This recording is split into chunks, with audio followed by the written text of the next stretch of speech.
May the message of mercy reach everyone, and may no one be indifferent to the call to experience mercy.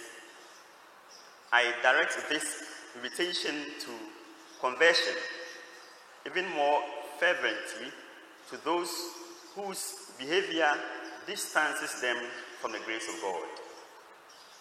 I particularly have in mind men and women belonging to criminal organizations of any kind.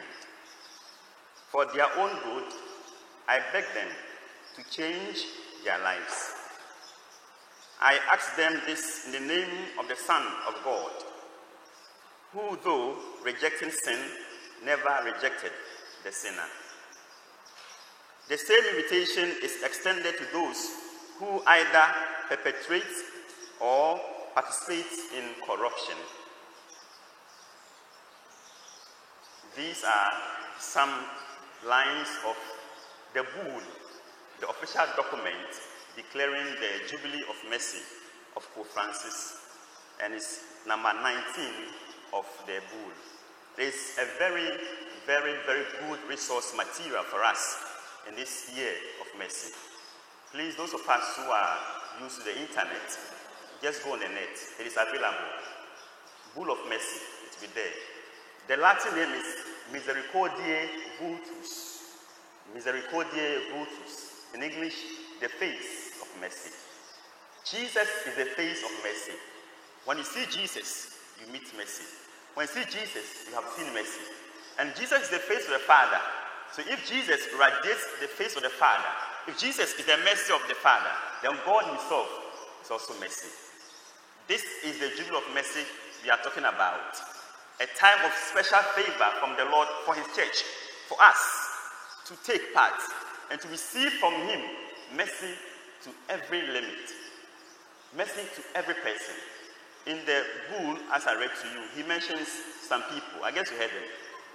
But the issue about corruption goes on to say that all of us who see money as a kind of a god, money as a kind of something that satisfies us, we are guilty of this same sin of corruption. So we pray that in the course of this year, some of these things that the Pope has mentioned, we shall work at them. In the end, truly become, each and every one of us, become the face of Jesus, who is the face of mercy. Amen. In the first reading, which is taken from Zephaniah, it talks about the judgment of God. It says this, listen. The Lord has taken away the judgments against you. The Lord has taken away the judgments against you. It means that you have judgment. It means that you need judgment. That's the understand this text, this passage. It means that you are guilty. And the Lord has taken the judgment against you. He has ruled out. It's like a judge who is in the law court. You go and then he says, I set you free. Go.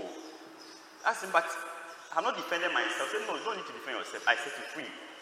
That is mercy beyond limit. So God is saying that though we are sinners, though we are at fault, he has set us free. Our judgment has been written off. Our debts have been written off.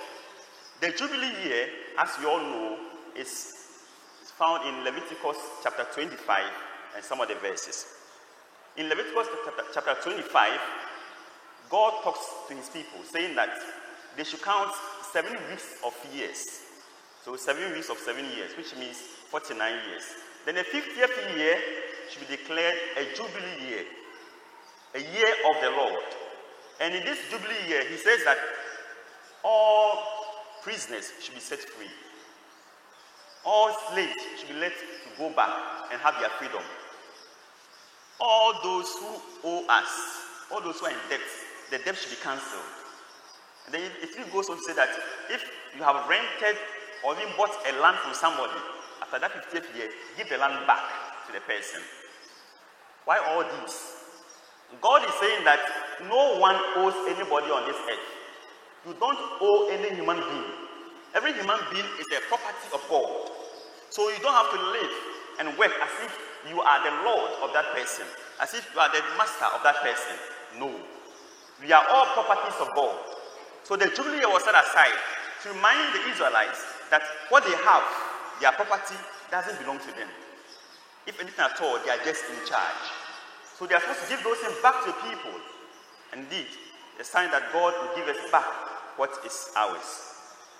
We go on to read that in this same passage, that God was showing mercy to the people, because when those prisoners were set free, the slaves were set free, they had their freedom.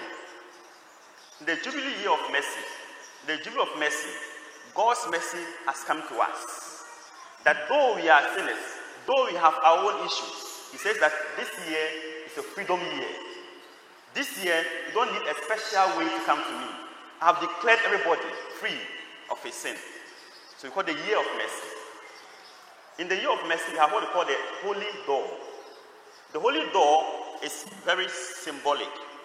You know, as you enter through this door every Sunday of the Jubilee year, let me remind you that God's door of love, of mercy, is always open. Even if you are going to own house and you misplace your key to the house, are you aware that your door will not open for you? Yes. But God is saying that in this year of mercy, you don't need a key to enter his house. Why? Why? Because the door is always open. Amen. He has left his door always open. So as we are opening the doors in our churches, today the Archbishop will open the holy door at the cathedral. He will leave it open. A sign that God's love has been opened. God's mercy has been opened. You don't need a key to enter it. You don't need a pathway to enter it. Just enter through it. And because of that, anyone can enter through this holy door. So when you come to Mass and you enter through this holy door of this church, know that God's invitation is open. Come to him. Don't need any special permission, any special pathway to enter. One other thing about the Holy Year of Mercy is the mercy candle, which I just explained to you. It stands for God who is full of mercy. As we burn them in our homes, in the church, they should remind us that God is mercy, and we should be merciful to others, to our family, our friends, and those who work around us, to our neighbors. The candle of mercy is also a time for prayer. Light your candles, pray, and ask for favors from the Lord, and ask God to show you his mercy. Above all, this year is a year of conversion also. Confession is required. Frequent confessions as often as you can. Go for the sacrament of reconciliation.